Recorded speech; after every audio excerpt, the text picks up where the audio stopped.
Kalau kita lapar, itu keinginan kita itu makan enak apa asal makan? Tentu jawabannya asal makan yang sehat. Tapi kalau nuruti nafsu kita, makannya yang enak, teman makan ya enak, terus di warung yang favorit. Ini kan satu kebodohan. Kenapa untuk makan saja butuh definisi sekian banyak? Yang kita harus kecewa, warung favoritnya bisa sudah tutup, atau kita ke sana harus macet, ribet. Yang benar-benar arif dan bijaksana itu adalah al-istighna anisya. Sesuatu yang tidak mendesak itu jangan jadikan kebutuhan. Sehingga kalau kita puasa misalnya, semua makanan itu enak karena kita sangat lapar. Sehingga Abul Qasim Al-Junaidi ketika ditanya, ma'idamu to'am, lauk makanan itu apa? Jawabannya lucu, alju, lapar. Kalau kamu lapar ya semuanya enak. Ini sudah mulai hilang. Kita bilang makan enak itu ya sate, ya gulai, ya pizza yang kita senang. Akhirnya apa? Untuk nikmati nikmatnya Allah itu kita jadi ribet. Apalagi yang orang-orang fasik harus ditemani perempuan yang tidak halal misalnya, atau harus ada ajudan, ribet. Nah pertanyaannya, orang yang ribet sama yang nggak ribet itu pinter mana? Pinter yang nggak ribet.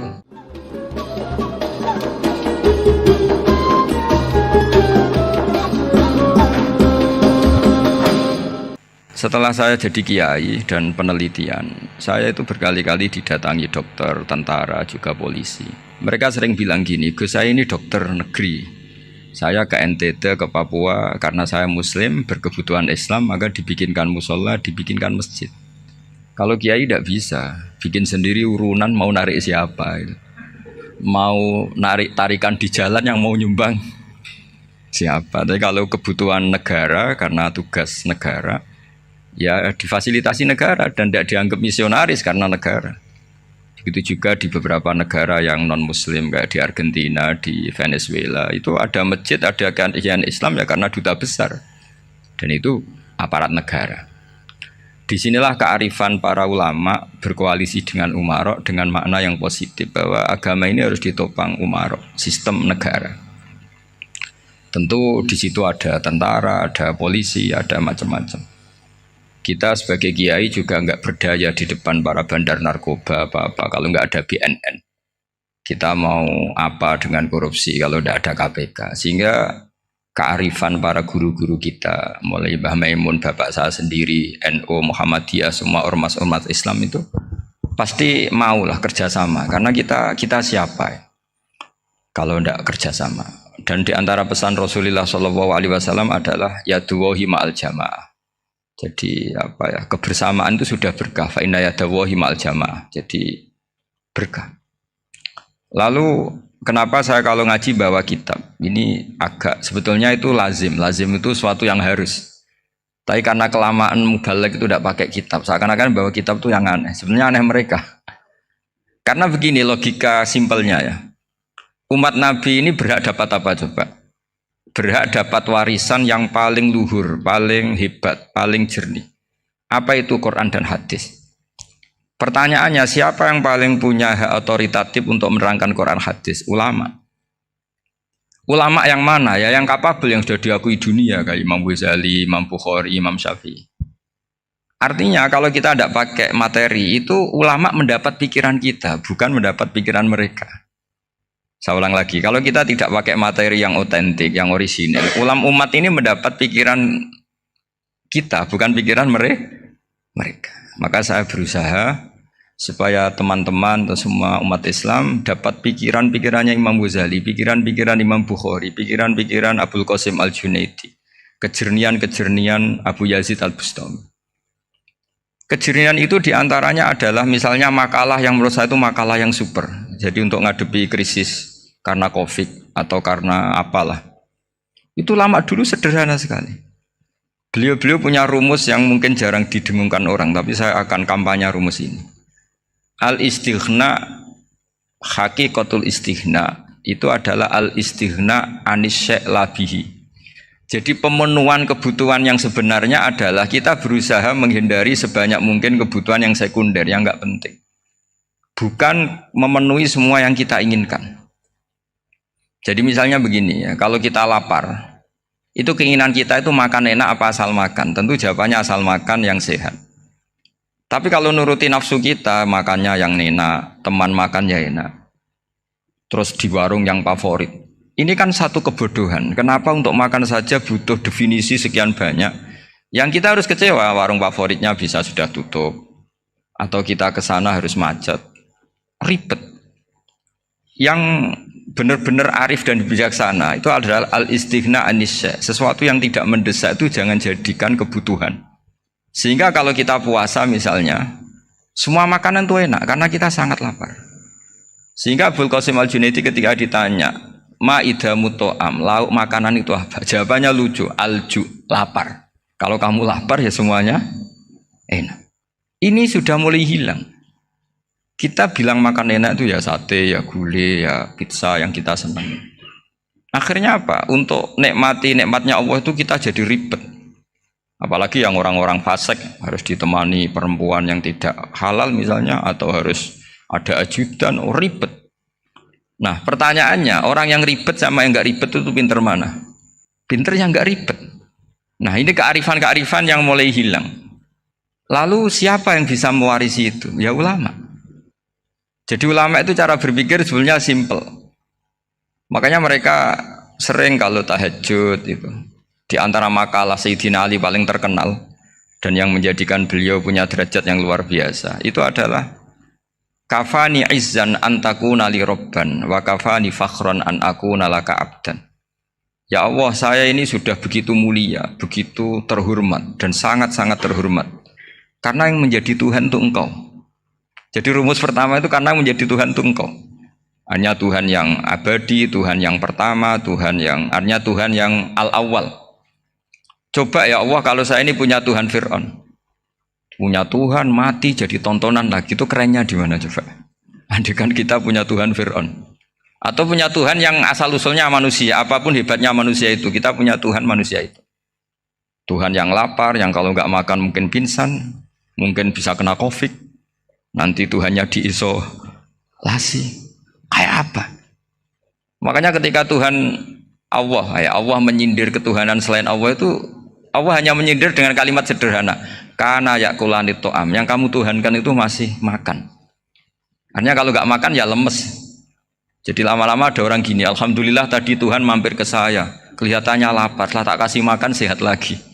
Susah nggak punya Tuhan yang seperti itu. Beda dengan Tuhan kita.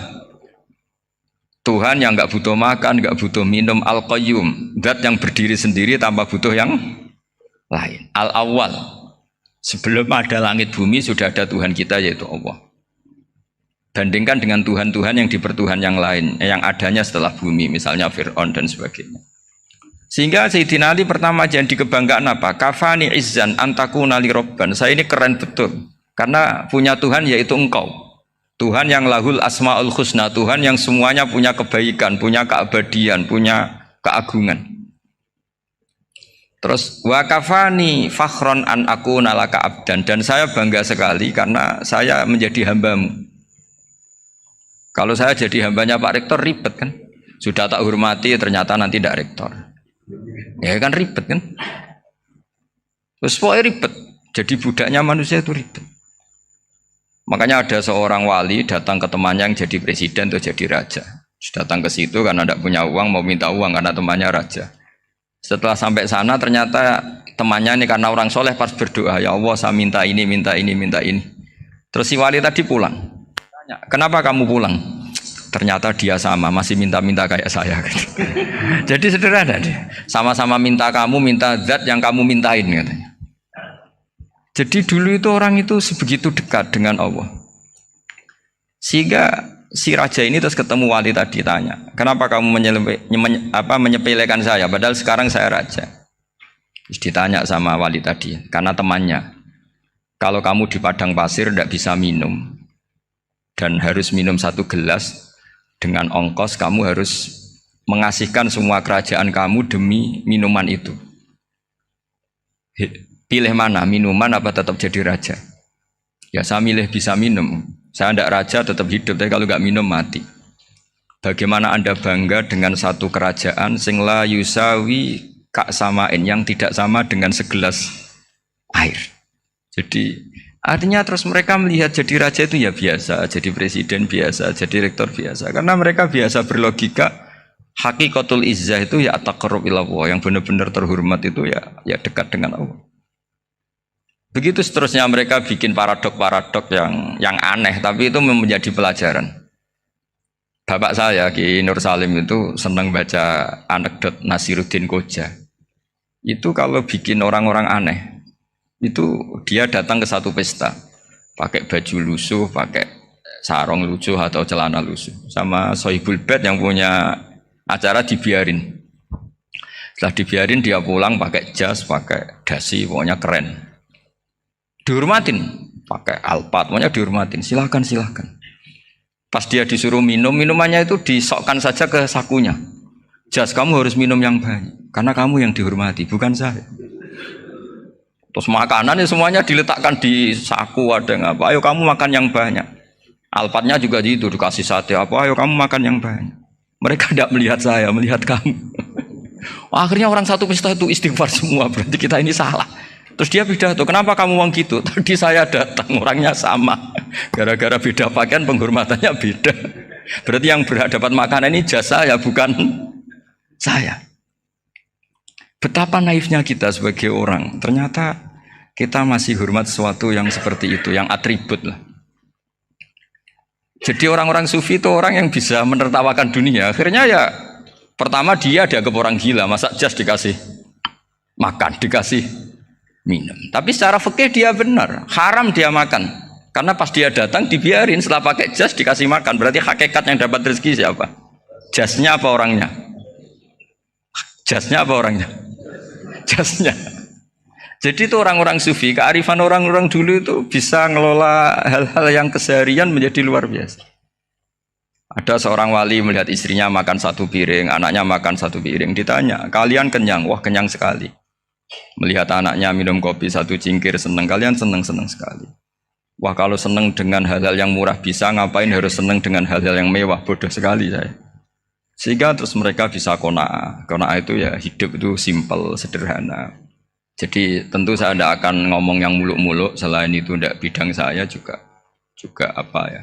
Kita ini butuh obat di kondisi seperti ini, butuh kesederhanaan, butuh apa ya? Istighna tadi. Kita harus istighna billah an ghairillah. Jadi sudah cukup bahwa Allah ini segalanya. Sehingga di antara tugas suci Nabi Ibrahim dan semua nabi adalah wa ja'alaha kalimatam baqiyatan fi aqibih. Nabi Ibrahim itu nabi yang diberi gelar Allah. Dia adalah nabi yang menjadikan kalimat tauhid itu kalimat yang abadi. Fi aqibih, di anak turunnya, di semua generasinya, baik anak turun karena gen maupun karena pembinaan, karena pendidikan. Ini penting sekali saya utarakan karena apa? Satu kehidupan itu sebenarnya digerakkan oleh kata-kata, oleh moto kalau oleh bahasa modern. Sehingga banyak ulama mengatakan al-ibarat kutun li'ailatil mustami'in, bahwa redaksi atau moto atau pegangan hidup itu penggerak kehidupan. Sehingga sebetulnya manusia itu digerakkan oleh kalimah-kalimah itu, oleh moto-moto itu, oleh prinsip-prinsip hidup itu. Misalnya orang Palestina itu tiap hari ke pasar gitu. Mereka ke laut itu. Ditanya, kenapa tidak takut tembak Israel? Jawabannya lucu. Kena tembak ya mati, enggak makan ya mati. Enggak kerja ya mati. Ya sudah, sama-sama mati ya mendingan aktivitas normal. Tapi saya tidak menyarankan itu untuk melawan COVID. Ini cerita saja. Kamu jangan provokator itu. Karena ini wilayah sensitif. Jadi banyak orang yang poligami. Kalau ditanya alasannya gitu, istri satu ya cerewet, dua ya cerewet, mendingan 4. Ya banyak ya gitu. Tapi ada yang kebalikan, istri satu cerewet saja hampir jantungan, apalagi 4, tinggal matinya kan gitu. Itu semua yang menggerakkan itu kalimat. Kalimat itu satu pegangan. Banyak orang loh yang nggak ingin jadi rektor tuh banyak loh Pak Bejo. Jangan kira semua dosen ingin jadi rektor. Melihat rektor sibuk rapat, mempertahankan reputasi Unisula, terus sering pegang kepala. Ngapain repot-repot? Jadi tukang sapu aja dapat gaji, ngopi, rokokan, selesai. Bodoh amat jadi rektor, mikir orang banyak. Banyak loh orang yang nggak ingin jadi presiden tuh banyak. Karena ngopi nyaman, nggak ada yang ganggu.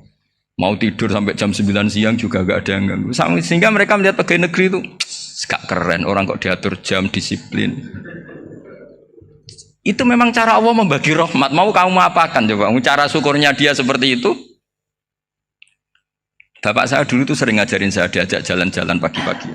Melihat orang ngopi, makan uduk itu bapak seneng. Kok enak jadi wong awam. Ngene esuk-esuk nyemak bocah kesel kabeh kono enak ngopi rokokan. Bapak kadang iri sama orang awam itu iri. Sudah gitu berharap masuk surga kan enak sudah gitu. Tahu-tahu mati, tidak tahu ke surga apa ke neraka ya tidak tahu. Jadi nah, orang dulu itu orang yang bisa mensederhanakan dunia. Sehingga ya sudah cara bahagia. Makanya saya alhamdulillah saya ini kerjasama sama UII sama beberapa kampus. Memang amdan itu sengaja. Kampus itu ya punya sistem yang nggak bisa mewakili sistem kiai.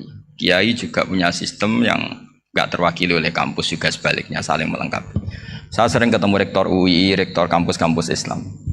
Mereka cerita, Gus pendidikan pondok harusnya dimodernkan gini-gini. Saya bilang, kalau pondok modern kayak kampus itu nanti saya ketemu Allah tidak bisa jawab. Kenapa Gus? Saya beri contoh gini. Kalau misalnya perempuan perawan lah atau apa saja, namanya perempuan, mau tanya tentang menstruasi atau haid. Kalau semuanya sistem kampus, dia harus kuliah dulu, registrasi dulu, kuliah dulu, bayar dulu, dan dapat jawabannya nunggu mata kuliah pas itu. Bandingkan kalau sistem pondok, saya tuh sering ke pasar sama anak saya dicegat sama ibu-ibu.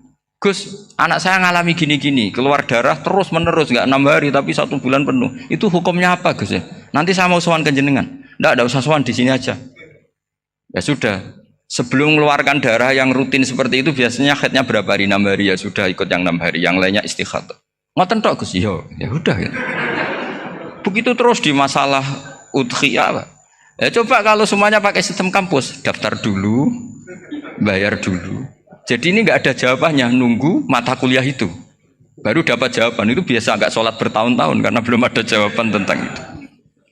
Ya itu kalau misalnya orang mati, tahunya cara apa memulasara jenazah itu nunggu kuliah dulu, pas mata pelajaran itu dulu, baru menangani orang mati. Berarti orang mati itu tergeledak semua. Tapi kalau kiai kan enggak. Kesini orang mati terbakar, kalau dimandiin malah badannya copot-copot, itu gimana hukumnya? Ini ada orang mati Gus Kendat, ini disolati apa enggak? Ada orang mati apa itu oplosan itu disolati enggak? So sering ditanya gitu. Gak usah registrasi Pak Rektor, gak usah registrasi, gak usah daftar, gak usah seminar. Makanya kalau orang kampus wani kiai itu yuk kualat tenan gitu, karena ini yang on time ya. Tapi pondok seperti saya ya ikrar seikrar-ikrarnya pentingnya kampus karena melatih efisiensi waktu, disiplin, tata kelola manajemen sehingga kita ya hormat. Tapi tadi kita harus saling melengkapi sehingga saya tunjukkan ke publik bahwa saya hormat sekali sama polisi, sama tentara. Coba kita bisa apa ngadepi bandar narkoba kalau enggak polisi? Bisa apa coba menjaga NKRI kalau enggak tentara? Begitu juga ya sudahlah kita memang fa inna yadallahi ma'al jamaah, kita berkah itu kalau bersama-sama, tidak bisa kita sendiri. Nah lalu orang kayak saya itu ya beberapa kali sebetulnya saya itu ditawanin jadi dokter honoris causa apa. Kekhawatiran saya satu, takut pas nggak punya uang. Itu dokter kok gak di duit kan gak pantas gitu. Jadi repot gitu, daripada beban lah sudahlah nggak usah dokter. Jadi kalau nggak punya uang ya pantas, terus kalau ngebis ya pantas. Suatu saat kalau mati nggak ada yang hadir ya pantas, nggak dokter gitu. Kalau sudah dokter kok masuk neraka, kayaknya apalagi rektor kampus Islam kok masuk neraka itu kan kok kayak nggak pas itu. Misalnya rektor lah ditanya mungkar nakir, nggak bisa kan kayak gimana itu. Makanya harus sering ngaji saya supaya nggak malu di depan mungkar nakir. Masa rektor ditanya mungkar nakir nggak bisa. Harus berani bentak. Ini saya rektor loh Pak mungkar nakir masa. Kalau wali-wali dulu berani. Masyhur di cerita wali-wali ditanya marabbuka manabuka. Saya ini guru tauhid. Kok kamu tanya marabbuka manabuka yang ngelotok? Kok kamu tidak pernah ngaji enak aja tanya. Jadi wali-wali itu ya rileks ngadepi mungkin. Saya yakin rileks wali di Bang Pak Rektor. Saya yakin itu. Karena wali itu lebih dekat Allah. Sehingga orang dulu itu, saya ulang lagi ya, ada satu kearifan namanya hidup itu apa?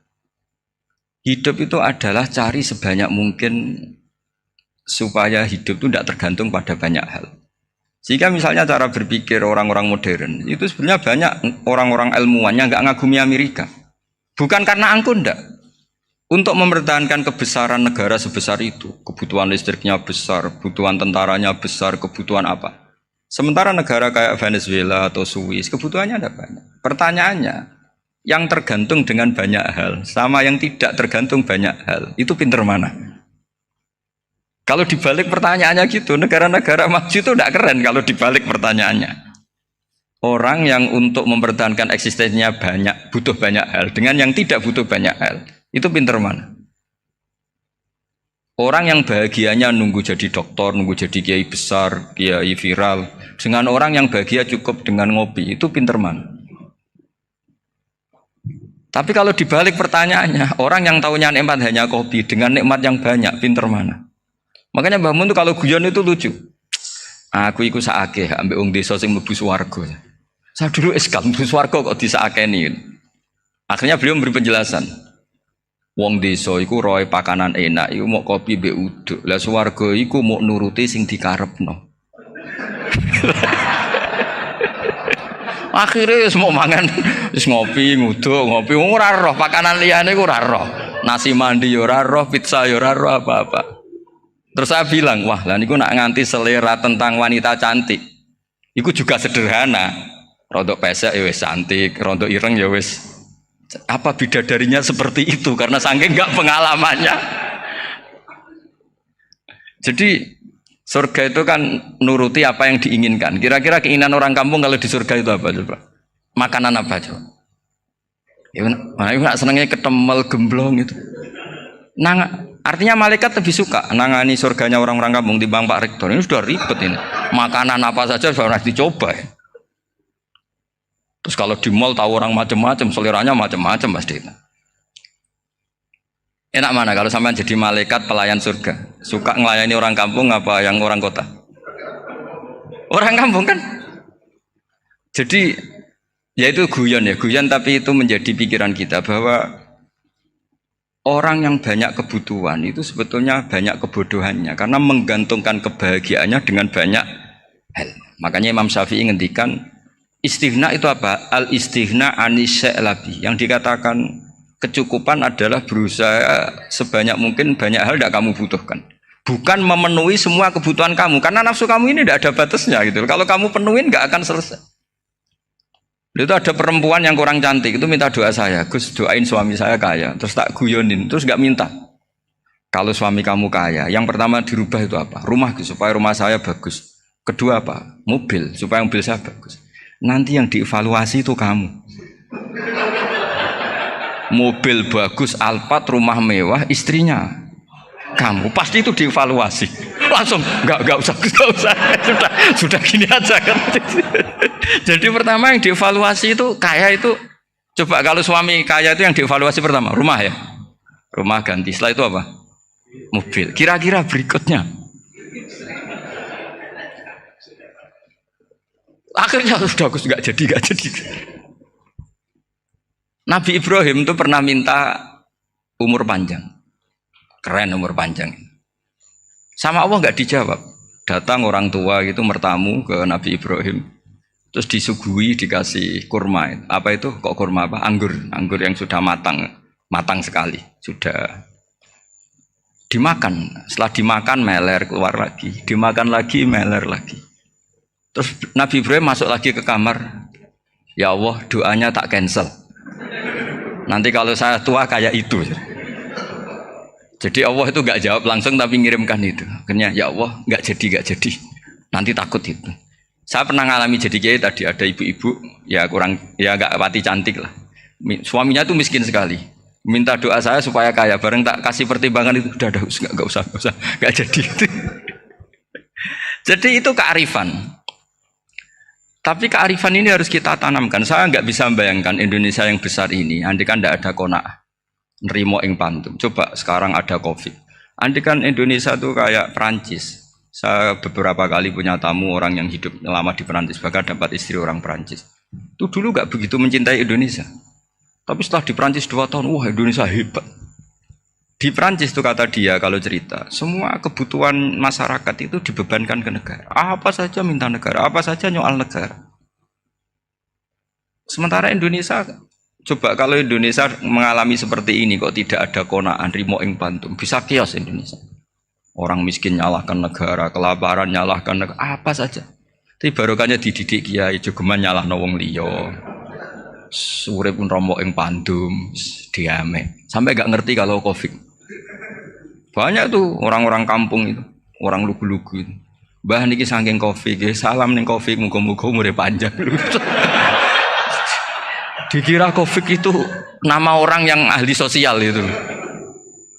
Mbah niki dana saking Covid. Matur nuwun sampekno salamku, muga-muga umur panjang. Bingung kan yang nganterin ini. Ini gimana yang mau menjelaskan? Memang nggak paham. Ribet kan. Tapi saya pastikan bahwa dengan keadaan seperti ini kita bahagia, kita stabil, itu jelas barokahnya kalimat tadi, moto tadi atau pegangan hidup tadi. Makanya disebut al-ibarat qutun li'ailatil mustami'in, bahwa redaksi atau kata-kata atau pegangan atau filosofi hidup, apalah namanya itu adalah penyemangat. Penyemangat. Karena kata-kata ini memang luar biasa. Ketika sahabat perang demi kebenaran, zaman itu ya pasti benar karena yang dibela Nabi. Dulu itu kan enak zaman Nabi, yang dibela mesti benarnya, musuhnya mesti salahnya. Sehingga dulu itu memang harus tegas. Kalau sekarang mau tegas gimana? Yang kamu bela tidak mesti benar, musuhnya tidak mesti salah. Ribet kan kalau misalnya saya tukaran sama Pak Rektor, kamu mau bela mana kan bingung. Saya tidak mesti benar, saya tidak Nabi. Pak Rektor apalagi nggak mesti benar lagi kan? Ribet kan? Jadi kalau kita mau perang sekarang itu mau pede gimana? Enggak. Makanya banyak ulama sekarang tuh mau tegas tuh nggak berani karena ya banyak hal yang abu-abu lah wilayahnya. Misalnya pilihan presiden atau pilihan bupati, pilihan menteri. Kamu mati-matian bela itu, yang kamu bela tidak mesti benar, musuh kamu tidak mesti salah. Misalnya pilihan bupati, wah ini kabupaten ini baik kalau bupatinya ini, yang satu bilang ini, terus tim suksesnya kamu tanya, kamu yakin? Ya tidak juga. Lah kenapa semangat? Kan saya botohnya, paling alasannya ya itu aja, bukan yang lain. Beda dengan zaman Nabi, nabinya mesti benar, Abu Jahalnya mesti salah. Kan enak aturan mainnya jelas. Singkat cerita dalam perang itu banyak sahabat yang ngalami luka, ngalami apa gitu. Kemudian curhat lah ke Nabi, ya Nabi gara-gara derekkan jenengan, ngikuti jenengan saya harus ngalami seperti ini, seperti ini. Ngiranya orang itu diapresiasi sama Allah keluarnya. Ternyata sama Allah gak diapresiasi. Malah diturunkan ayat intakunu ta'lamuna fa innahum ya'lamuna kama ta'lamun wa tarjuna minallah malah yarjun. Kalau kamu sakit karena perang, orang-orang kafir itu ya sakit. Itu saja berani padahal demi kekafiran. Wa tarjuna minallah malah yarjun. Padahal kamu punya nilai lebih yaitu berharap kepada Allah yang mereka tidak punya. Saya jadi kiai itu ya kadang mangkel. Karena yang benci ya benci, yang seneng itu ngel-ngel loh kayak Pak Bejo. Jadi semuanya ribet. Nah iya, yang benci ya ganggu, yang seneng ya ganggu, tambah nemen. Seribet. Tapi kalau sudah ingat bandar narkoba, mereka berhadapan dengan polisi, kadang ditembak karena kesalahannya terlalu fatal. Antar persaingan mereka juga bisa tembak-tembakan karena merebut pasar narkoba. Itu saja mereka berani. Kok kita yang jadi kiai kadang dicium tangannya, dihormati gak berani, hanya takut apa ya, musibah-musibah kecil atau problem-problem kecil. Lah iya, kalau kita bandingannya gitu. Kalau kamu mau tahajud kedinginan, itu masih nanti dihisab Allah itu gitu. Maling ayam itu keluar malam-malam, hanya dapat ayam. Itu gak takut dingin. Ya gak takut digebuki masa. Kamu mau tahajud saja takut dingin. Makanya nanti hisabnya orang soleh itu nanti dijajarkan orang dolim. Terus diperbandingkan. Wah itu habis kamu kalau itu. Jadi misalnya Unisula mau rapat, tapi ini malam, kalau malam dingin nanti saya masuk angin. Anak-anak pang di perapatan aja berani kamu. Kalau sudah perbandingannya gitu tuh ribet kita nanti. Makanya itu kalimat itu moto atau filosofi hidup. Sehingga diulang lagi nasihat itu. Iyam saskum korhun fakodu masal koma korhum mislu. Kalau kamu kena luka, orang-orang yang nggak benar juga akan kena luka. Itu aja berani demi ketidakbenaran. Masa kamu demi kebenaran nggak berani? Akhirnya orang itu, ya itu kalimat, itu heroik.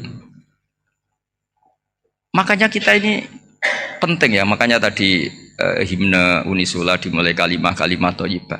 Karena kalimat ini yang menjaga kita kalimat ini. Misalnya tentang Tuhan.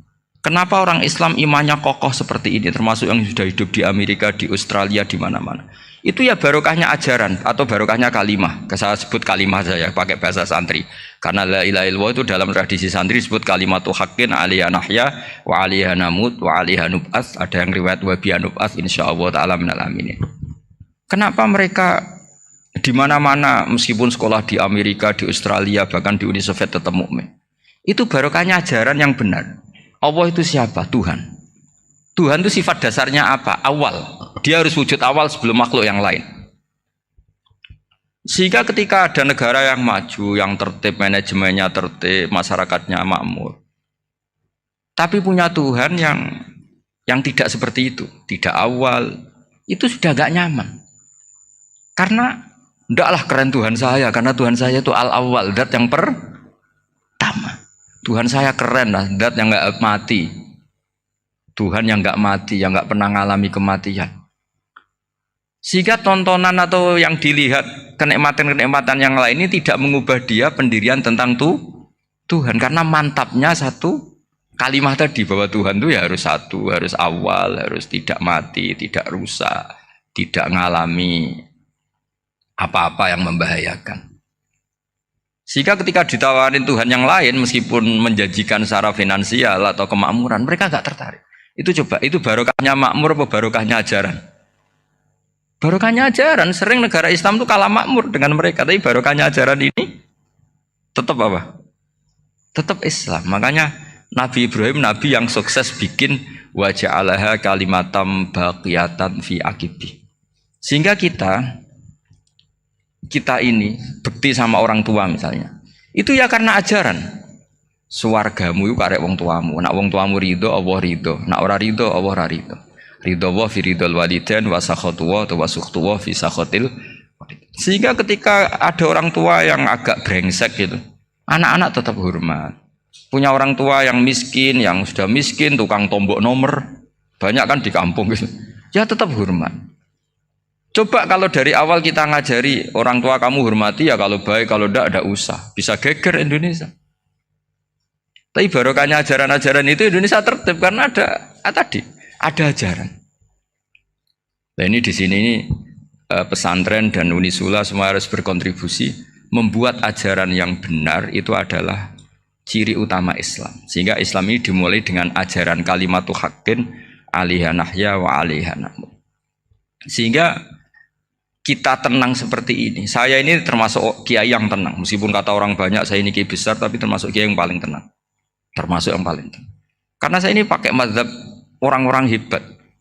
Saya berkali-kali cerita, orang kayak Imam Syafi'i itu orang yang luar biasa. Saya berkali-kali cerita, orang yang tadi nyium tangan kamu ya Imam Syafi'i, di belakang tuh ngerasani kamu, menghujat kamu. Jawabannya enak saja. Berarti saya alhamdulillah orang yang wibawa. Buktinya di depan saya nggak berani. Jadi enteng saja. Diceritain sebagian kampung, sebagian separuh dari warga kamu itu gak suka kamu. Ya bagus lah gak suka saya, gak akan utang duit saya. Di mana-mana orang utang itu karena teman dekat.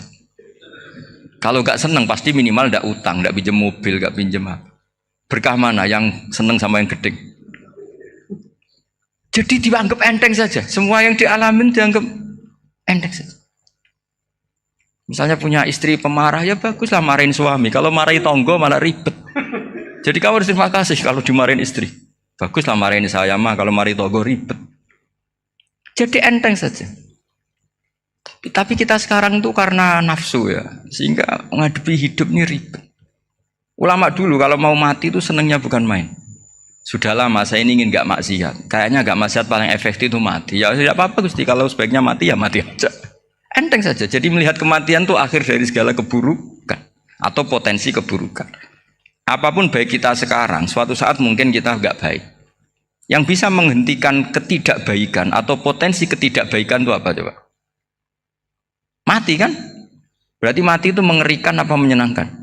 Mesti kamu tidak berani menjawab. Meskipun secara ilmu kamu berani, tapi secara rasa agak berani kan? Saya ulang lagi ya, yang bisa menghentikan keburukan atau potensi keburukan itu apa coba? Apa?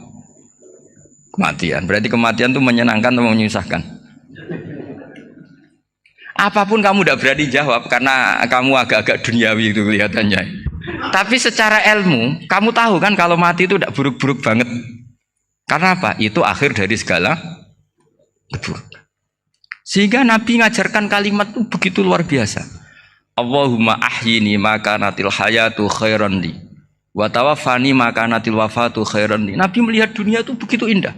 Ya Allah, kalau saya ini hidup, anggap saja hidup ini ziyadatan li fi kulli khairin, menjadi modal saya menambah segala kebaikan. Jika suatu saat saya mati, anggap mawon rohatan li min kulli syarrin, itu akhir dari segala keburukan saya. Sehingga mati hidup ya baik karena di situ kita bisa berkontribusi beramal soleh. Mati juga baik karena mengakhiri segala keburukan. Nabi nate ngendikan lagi, ajaban li amril mukmini inna amrahu kullahu khair. Orang mukmin itu mengagumkan, semuanya baik. In asobathu na'ma syakara fakana khairan lah. Kalau baru dapat nikmat, dia syukur, maka itu baik. Wa in asobatu dharra sabara. Kalau dapat masalah mereka sabar, itu juga baik. Sehingga orang mukmin dua sisinya pasti baik. Itu juga kalimat, maksudnya moto atau pegangan hidup.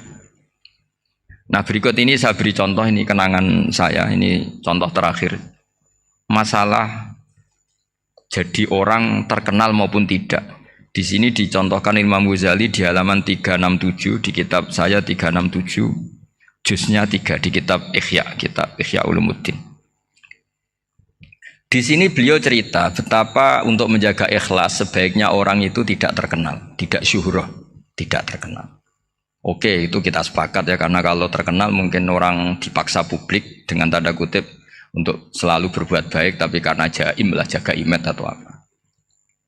Tapi ketika dibalik pertanyaannya, kamu rela yang terkenal itu orang nggak benar, sementara yang orang benar itu nggak terkenal. Lalu masyarakat taunya yang tidak benar. Kalau pertanyaannya dibalik gitu, orang baik wajib terkenal enggak? Kalau pertanyaannya dibalik seperti itu. Dokter yang benar tidak terkenal, yang malpraktek terkenal. Kamu ingin kondisi seperti itu? Gak ingin kan? Kampus yang bagus gak terkenal, kampus yang bagus gak terkenal, yang gak bagus. Nah, artinya apa? Gara-gara olah kata, olah pikiran, ini logika jadi rubah.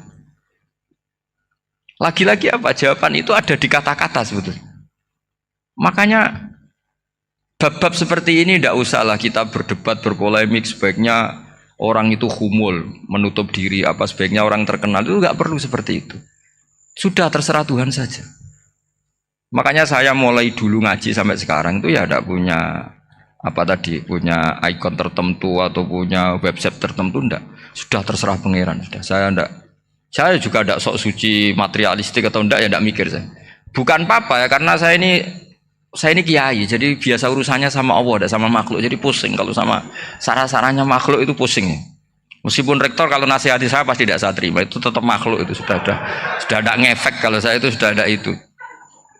Bukan karena saya sombong, ya memang makhluk betul gitu, bukan. Cuma nasibnya bejo aja, tapi makhluk tetap makhluk. Saya beri contoh ya. Ini makalah yang ditulis Imam Ghazali. Ya. I'lam aslahaka Allah anna aslal jah wa intisarus sayyid atau sayyidi wal istihar wa huwa mazmum. Balil mahmudu al khumulu illa man saharahu wa ta'ala linasri dini min ghairi takallufi talabi syuhrati minhu. Jadi kalau kamu ingin ibadah kamu selamat, ya kamu jangan terkenal.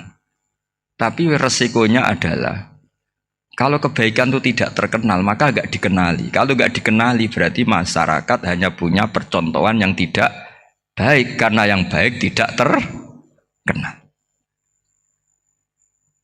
Jadi itulah ulama-ulama dulu. Jadi apa-apa itu dibanding-bandingkan. Kemudian nanti kelihatan, jawabannya itu kelihatan. Jadi ulama dulu itu biasa ngarang misalnya afatun nikah, sisi negatifnya nikah. Harus ngurmat istri, harus macam-macam, kalau terlantar itu ya dosa. Seperti tadi Pak Marsudi cerita, kalau orang ngapalkan Quran itu takut lupa, kalau lupa itu jadi dosa. Pertanyaannya, kalau semua orang takut lupa, takut dosa, semua orang nggak hafal Quran karena potongan-potongan lupa. Cara berpikir tidak seperti itu. Kalau berpikir ya namanya hafalan ya inginnya hafal, kan nggak ingin lupa. Lah nanti kalau takdirnya lupa karena hal-hal yang dimaklumi oleh syariat itu enggak yang termasuk dosa. Yang dosa itu lupa takliwiri udhrin syar'iyyan, lupa yang tidak ada sebab yang apa? Syar'i. Tapi lupa bawaan EQ-nya tidak bagus. Lupa bawaan sering dibentak.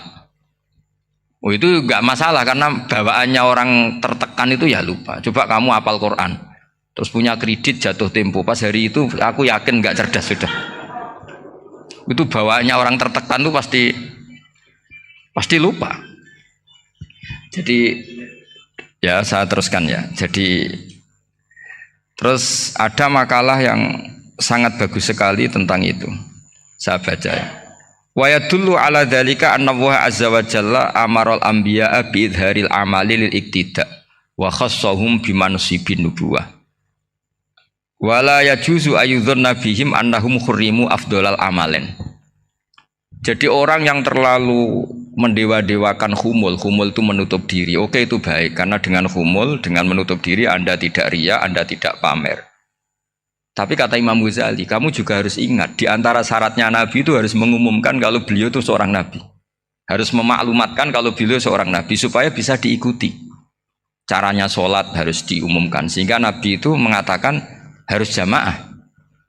Karena dengan cara jamaah itu bisa shollu kama ra'aitumuni usolli. Coba kalau Nabi sholatnya nggak diperlihatkan, kamu harus sholat yang benar. Caranya gimana ya Rasulullah? Itu rahasia. Bingung nggak kira-kira? Bingung nggak? Ya misalnya amal rahasia selalu lebih baik. Terus ada pertanyaan, Nabi ngendikan kamu sholat yang benar. Caranya gimana Nabi? Ya itu rahasia. Terus gimana coba? Tapi Nabi ngendikan apa? Shollu kama ra'aitumuni usolli. Ya sudah kamu sholat, niru saya sholat. Berarti Nabi sholatnya diperlihatkan apa disembunyikan? Diperlihatkan. Jadi begitu juga saya berkali-kali bilang, orang tahu kalau itu bidan ya berdasar tulisan itu bidan. Tahu kalau itu dokter gigi ya itu dokter gigi. Jangan sampai gara-gara tidak ada tulisan mau beli alat bangunan di dokter gigi, mau periksa gigi di toko bangunan. Gara-gara apa? Nggak ada maklumat. Nah, di sini ulama-ulama selalu memaklumatkan dirinya. Termasuk Imam Ghazali ketika ngarang kitab dinamai Ihya Ulumuddin, bahwa kitab ini bisa menghidupkan ilmu-ilmu agama yang mulai hilang. Begitu seterusnya. Jadi ini ngaji ya. Jadi orang itu harus ngerti. Jadi jangan nuruti emosi sendiri atau logika sendiri. Bahwa saya suka humul, ya monggo, agama Islam menyediakan sarana itu. Uzlah itu ya punya sisi kebaikannya sendiri. Tapi syuhrah terkenal asal tidak nuruti nafsu juga punya sisi kebaikannya sendiri. Setidaknya umat ini punya satu master kebaikan yang mudah diakses. Tapi tadi saya ulang lagi, jangan karena hadun nafsi, jangan karena kepentingan pribadi. Makanya di sini disebutkan wa yadullu ala dzalika ay ala syuhrah anna wa ta'ala amarul anbiya bi idharil amal lil iktida. Allah selalu memerintahkan para nabi kalau ngamal kebaikan ya harus dimunculkan supaya bisa ditiru. Yaitu tadi kita tidak bisa bayangkan kan kalau misalnya Nabi menyuruh kamu harus sholat yang benar, kemudian sholatnya Nabi sembunyi. Kalau ditanya, Nabi saya niru siapa? Wah itu rahasia, kamu nggak boleh lihat sholat saya takut tidak ikhlas. Ribet kan?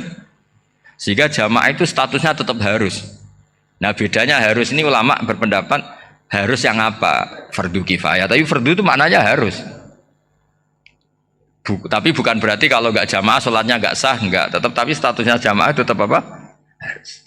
Nah barokahnya harus ini orang yang baru sholat, sholatnya langsung bener karena ada yang diikutin. Coba kalau mantan dukun baru sholat terus sholat sendiri, itu mesti mirip mantra itu.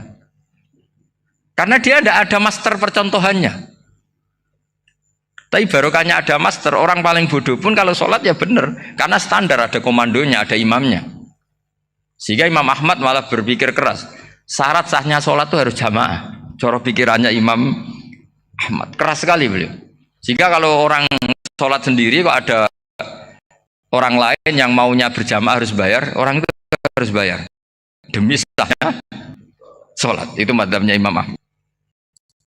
Tapi kalau madzhab Syafi'i hanya mengatakan fardu kifayah, yang kalau satu komunitas, jadi tak baca lagi biar dapat berkahnya Imam Ghazali, asirru afdalu minal alaniyati. Terus kata sebagian ulama, al alaniyah itu afdal minasirri. Terus diperbandingkan baik yang mana amal dipertontonkan sama ndak. Terus kata Imam Ghazali, kalau orang itu bisa jaga tidak riya, maka sebaiknya dipertontonkan karena kebaikan harus yang muncul, bukan yang tidak baik yang muncul.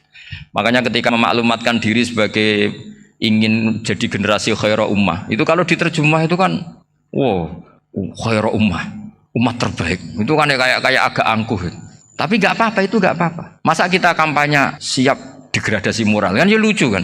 Masa jualan gitu kan ya lucu. Kita memang ingin mengkhidmati ummah, berbakti dengan umat, membantu supaya jadi generasi khairah ummah. Nggak apa-apa, dimaklumatkan supaya dengan itu umat punya sarana. Oh kalau ingin jadi khairah ummah, kuliah di sini. Jangan lalu enggak gitu. Ya sama kita dokter, maklumatkan saja dokter gigi, dokter kandungan, dokter bedah. Sehingga orang kalau mau bedah ya jangan ke dokter kandungan. Jadi barokahnya maklumat ya. Jadi saya mohon sekali ini, saya sendiri sebetulnya orang yang enggak siap terkenal sebetulnya, tapi ya sudah terserah Allah saja. Kalau itu cara Allah menyebar kebaikan, ya monggo. Pokoknya kita tawakal saja sama Allah Subhanahu wa Ta'ala. Ya, saya kira demikian. Assalamualaikum warahmatullahi wabarakatuh.